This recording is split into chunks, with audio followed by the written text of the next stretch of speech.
मुहामुही पिटी है दुईटी बुलेट दुर्घटन चलीगला बापा पुओ समेत 3 जनकर जीवन।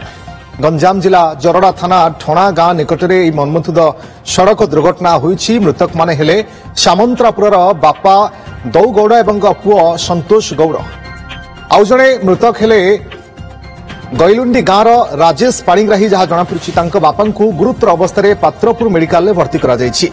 दुर्घटना एते भयंकर थिला जे दुईटी जाक बाइक चुरमार हो जायछि। राजेश एवं सांग माने बणभोजी करी फेरिबा बाटेरे विपरीत दिगरु आसुथिबा बाइक सहित मुहामुही धक्का होइथिला। सूचना पाई दिगपंडी रिपोर्टर सत्यनारायण पाढ़ी आम सहित जोड़ी। सत्यनारायण जानिबा पई चाहिबी जे दुर्घटना किभली भाबरे घटिला।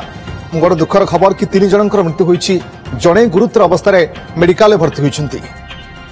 हाँ रश्मि देखो आज अपराह समय जिते जो जरड़ा थाना सामंतरापुर रही सामंतरापुर गाँव दौ गौड़ आउ पुओ सुनील गौड़ कौन से एक कम जरड़ू कम सारी निज घर को फेरुले विपरीत दिगरु आउ एक बुलेट आसला जहाँकि द्रुत गति आसला। बारिहा पथर जो रही पिकनिक स्पॉट रही सेठारे बण भोजी कर सांग मान सहित बुलेट जोगे फेरुले ब्रह्मपुर बोईलुंडर जी रही युवक राजेश पाणिग्राही रही सी बुलेट जोगे फेरुले से समय 2 जन मध्य मुहामुही धक्का होता।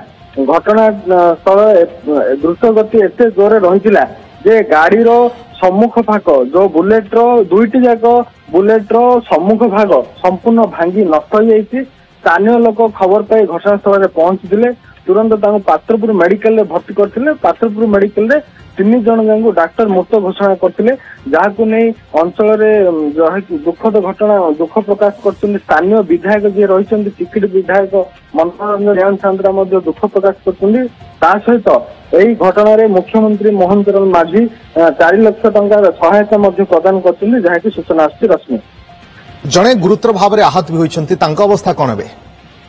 तांकर मध्य चिकित्सा जारी रही जेहेतु पात्रपुर मेडिकल प्रथम प्राथमिक चिकित्सा पर ब्रह्मपुर मध्य स्थानांतर कर बर्तमान चिकित्सा जारी रही। परवर्ती समय जरड़ा थाना पुलिस जो 2टी गाड़ी को जबत कर सहित जो 3टी जाक सब पात्रपुर मेडिकल रही जबत कर सब व्यवसाय। सत्यनारायण दुर्घटनार कारण कौन जना पड़ी? द्रुत गति उभय गाड़ी आसुथिले यही कारण? देखो जो जरड़ा अंचल जो पात्रपुर अंचल थाना अंचल ठण गाँव जो सामंतरापुर जो तुम्बा रास्ता रही यही रास्ता जो अनेक टर्निंग गुड़िक रही जेहेतु संकीर्ण रास्ता द्रुत गति आसुले जहाँकि आम सूचना पाऊँ प्राथमिक तदंत जना पड़ी जे उभयंकर बुलेट द्रुत गति रही जेहेतु से उभय मुहामुही धक्का होती। तो जरड़ा पुलिस कौन अधिक कारण रही कहीं दुर्घटना घटना अधिक तदंत चलाई। रश्मि ओके, बहुत बहुत धन्यवाद आपन समस्त सूचना पाई। आम प्रतिनिधि सत्यनारायण पाढ़ी अधिक सूचना दौले।